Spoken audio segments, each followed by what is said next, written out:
Hey VC, what's up? It's me, yours truly. I am back to post a quick video here. Back to do a What's Been Spinning video.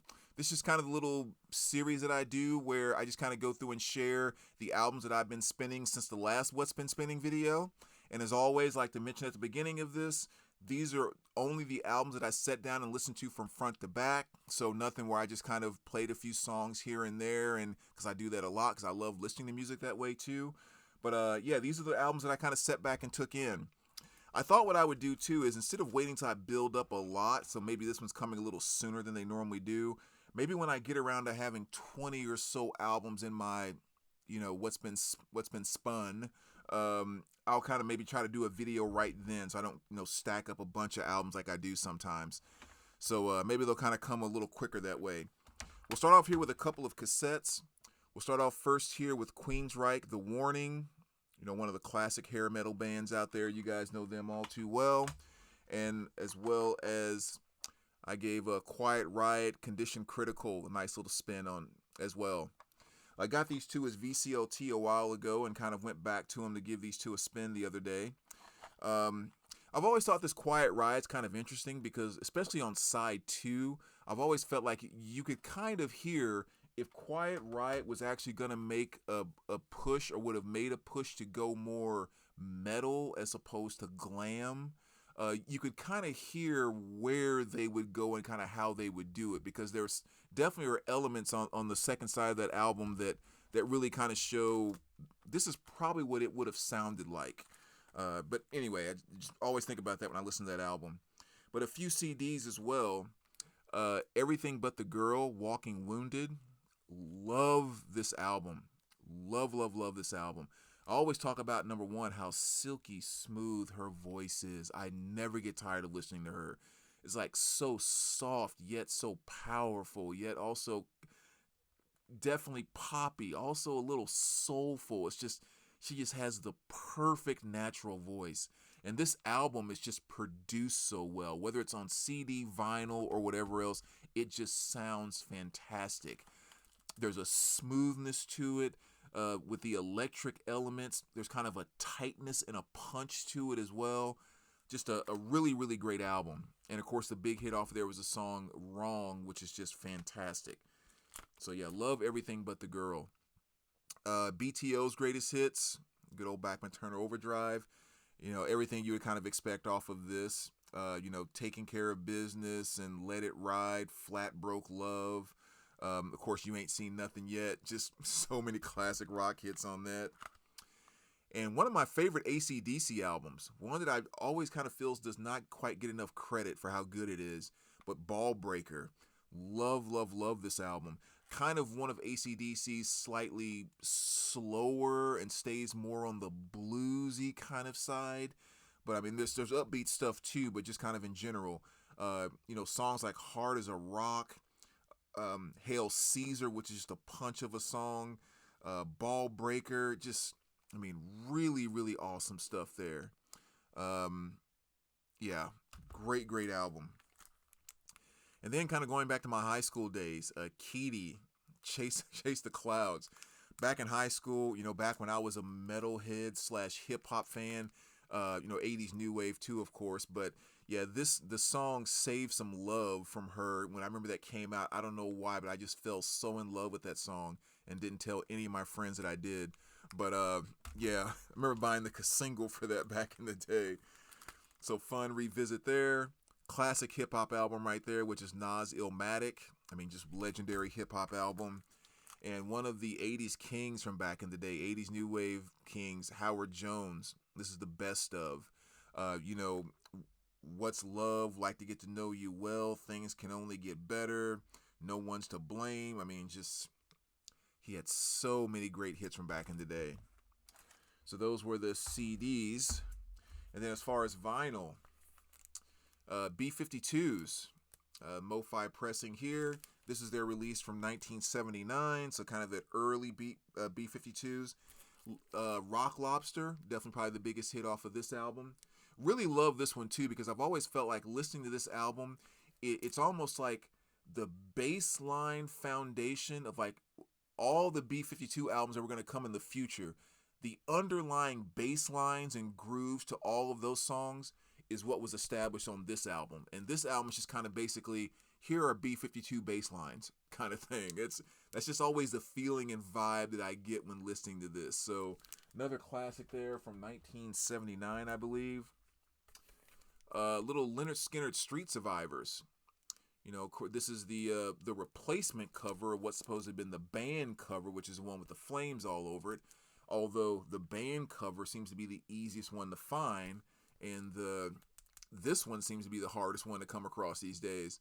But yeah, Leonard Skinner Street Survivors, nice beautiful copy of that. And yeah, 1977, What's Your Name, That Smell, just that classic, you know, slightly earlier Skinner before or right after, I should say, the tragedy hit. Or right before the tragedy hit. Next one here, Granicus, another fantastic band. I mean, just that cover alone, I mean, look at that. That is freaking awesome. But Granicus, great kind of, little bit of mixture of kind of hard rock, garage rock, a few psych elements kind of sprinkled in, but definitely more on the classic / garage rock type of thing. From 1973, and the best way to describe them is if you are a Led Zeppelin fan, you know, a Greta Van Fleet fan, like this is gonna fit right into the mix of, this is probably something you will definitely like. So make sure you check this out if that sounds of interest. But really great album. Highly recommend this. And then we go to little Ice Cube, The Predator. Hadn't spun this in a while. This was a really good revisit the other day.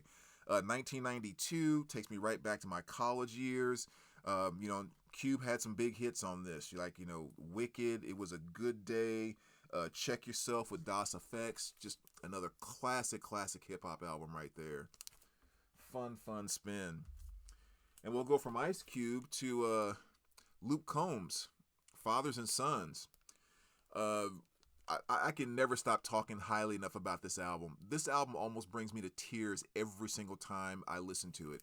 And I guess to some degree you could call it a concept album, because it's called Fathers and Sons, and basically every single song on here is like a story being told from either the son's perspective or from a father's perspective. And it's some of that stuff that's like real down home, hitting the reality of just like so much stuff, you know, some tough stuff, but then also like some of the extreme love stuff. And he just nails it telling the stories and creating the pictures. Like there's one song where he's talking about like from the son's perspective about how he wants his dad to take him to the baseball game and he wants his dad to stay for dinner and all of that. And then the son asks like this question in such an innocent way, like, what's this every other weekend stuff? Like, I don't get it. Like, what's going on? And then there's like, you know, songs where the father is singing and talking about like, you know, like I hope or I wish I could be the man that he sees me as, because he sees me as a superhero. And like he actually thinks I scare the monsters from underneath the bed and all that kind of stuff. And I mean, like, it really does just almost put me in tears every time I hear it. Such a great album right there. So I will never stop talking highly enough about that. I can kind of say the same thing about this too, just in terms of how highly I talk about this album. Out of Order by Rod Stewart. This is 1988 release, and I've always said 80s Rod is my favorite Rod. I mean, his earlier stuff with the Faces and the early, you know, 60s, 70s stuff is fantastic. 90s stuff he did was great, but 80s Rod is just what's, love it. And this just song for song is my favorite album. You know, Lost in You, kind of, you know, that upbeat type of stuff that he was doing back then. You know, Crazy About Her, same thing. He also had the big hit Forever Young. And then he had kind of, you know, the slow ballad stuff like My Heart Can't Tell You No. And then he also kind of went into some of his Motown, Stax Records, soul type of stuff with, you know, Try a Little Tenderness. He covered that. When I Was Your Man, just another great song that totally plays like a Motown ballad. I mean, Rod was just, he killed it on this album. Love that one. little Heavy D and the Boys, Big Time, kind of going back some of that late 80s rap slash hip hop. Love Heavy D. This is from 1989. I Want Somebody, or Somebody From Me, More Bounce to the Ounce. We Got Our Own Thing. I mean, just, oh man, talk about going back to the high school days right there. Love it. And the little Ohio Players. This is their greatest hits. Hadn't spun anything from the Ohio Players in a while, so I just kind of went and randomly pulled this one. And all their stuff's a great spin. Awesome mixture between kind of soul and funk. Like on their greatest hits here, side 1 it feels kind of more soul, and side 2 is more funk. It also has the song Funky Worm on this one, which is that was a big sample for, like, Ice Cube used that song on Ghetto Bird, and then also MC Breed, Ain't No Future in Your Front, and he sampled that track as well. So, Funky Worm has a number of hip-hop songs that it sampled off of that. But yeah, another great one here. And great condition there too. If there's one thing I kind of take maybe a teeny bit of pride about in my collection, it's the condition of my Ohio Players section, because those of you that have dug for quite some time, Ohio Players records show up all the time. But finding them without corner cuts and a ton of ring wear and all of that seems almost impossible sometimes. And they're always just basic $5 to $10 records. They're nothing crazy. But yeah, so anything that's kind of in that good of condition is great for Ohio Players. Sorry about the glare there. Little Glass Tigers. Another band that made it kind of big in the 80s. This is from 1986. They had that hit, Don't Forget Me When I'm Gone, probably their biggest song. But yeah, the Thin Red Line, another good 80s visit there. As well as this one, The Power Station. Another classic there from 1985. And of course, this is when, Robert Palmer hooked up with John Taylor, Andy Taylor, and Tony Thompson. And yeah, I mean, Some Like It Hot, of course, was a huge hit off of this. Every time I hear that song, I always think about European Vacation. Like that scene is forever locked in with that song for me. And they did a cover, of course, of Bang a Gong, Get It On, T-Rex and all of that. So another fun listen, because I saw this in the stacks the other day, and I just kept thinking, man, I remember those two songs, of course, like There's No Tomorrow, but what was on the rest of this album? So it was definitely a good revisit. It's been a while since I spun that entire thing. And then Beach House. This is their album Bloom from 2012. I guess this kind of falls in the, I call it more modern day synth pop, but I guess kind of the shoegaze type of thing. But yeah, this is really, really fantastic. My favorite album by them. Just such a floaty, dreamy type of melody grooves to it, and her voice just lays perfectly over top of it. And this album is just great to listen to from front to back. My favorite song on here, though, is definitely probably The Hours. That's definitely my favorite track. That was actually the track that brought me to Beach House in the first place. So really good spin there. And kind of staying in that shoegaze type of area I was just talking about. This is Ride, their album Nowhere from 1990. And again, just another great one. I mean, if you're kind of into the shoegaze thing, I guess you can kind of say synth poppy type of thing, but I guess it really doesn't describe this one as well. But yeah, another classic album, and highly recommend that if you are not familiar with it. That's from 1990. And still what is arguably my favorite Iron Maiden album, which is Somewhere in Time. And this is the release from 1986. Really the first album that brought me to Iron Maiden. Way back in the 80s, of course, you watch MTV, you're going to see Run to the Hills, and everybody loved that song. But really didn't know any other Iron Maiden. So it wasn't until my friend Matt brought this tape over one day and handed it to me. And I remember just taking one look at it and thinking, I have no idea what's on this, but I have to like it just because of that Cyborg Eddie just caught me right off the bat. And sure enough, it's still to this day, if not my top, definitely my number 2 Iron Maiden album. Wasted Years, Caught Somewhere in Time, Sea of Madness, Stranger in a Strange Land, Loneliness, a Long Distance Runner. Just a lot of great stuff on here.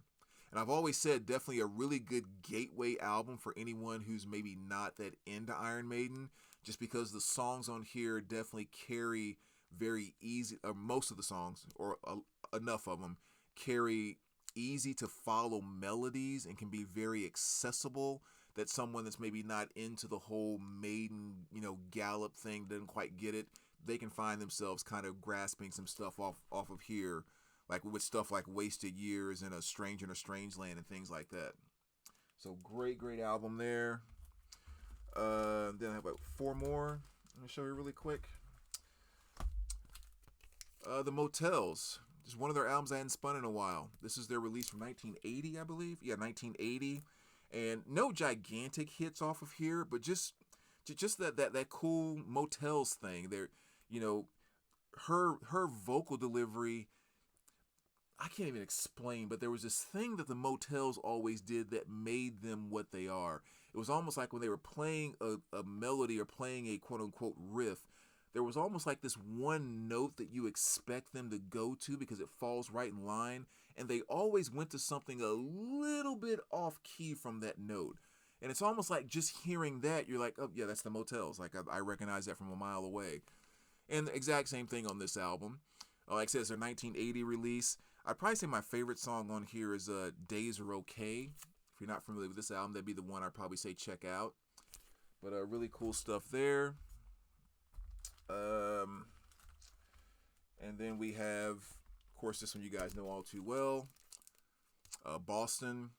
Just gave that a spin the other day. We've heard it a million times, but give it to us one more time. My opinion, probably the greatest debut album of all time, with just the songs, the production, how big it was, and everything else. Just a fantastic album. And that's you can see there, kind of a beautiful promo copy, a nice white label promo, which is awesome. So yeah, that was a fun revisit. It's always good to go back and check out one you know so well. Arlo McKinley. This is Die Midwestern. Just one of my favorite modern day kind of country folk. Very low key. A lot of time he's doing stuff that's almost just kind of just him and his guitar type of stuff. But again, it's just the feel that he brings to the table and a lot of the storytelling that he does. Really fantastic. And that's his release from 2020. And the last two, we have a little Kiss Dynasty here. Again, just a Kiss album I hadn't gone back to in quite some time. So the other day, I just wanted to give it a spin. Of course, I Was Made for Loving You, big hit off of this. And it does have the poster in there too. And I'll just flash it really quick since this is kind of the second to the last one. But yeah, so make sure I don't crease anything there. So there's the poster. It's kind of nice. You can imagine how many of those got hung up on the wall back in the day. And last but not least, little Ray Stevens here. This is kind of a interpretation of the original rhythm. It's I guess technically it's a jazz album, but it definitely plays more like a world album. So it's kind of a very nice mixture of those two. But a cool album. I've had it in my collection for quite some time. Spun it the other day, and I did enjoy it. But this is one I think I'm going to put into my purge pile. So it's kind of good to give it one last spin. Like I said, I do like it, but it's probably not one I see myself going back to very frequently. So I might as well get it into somebody's collection who really appreciates it. So anyway, there you go, VC. That's kind of what's been spinning over the last however long it's been. As always, appreciate you guys stopping by. Let me know what you think, and we will talk to you soon. All right, take care, guys.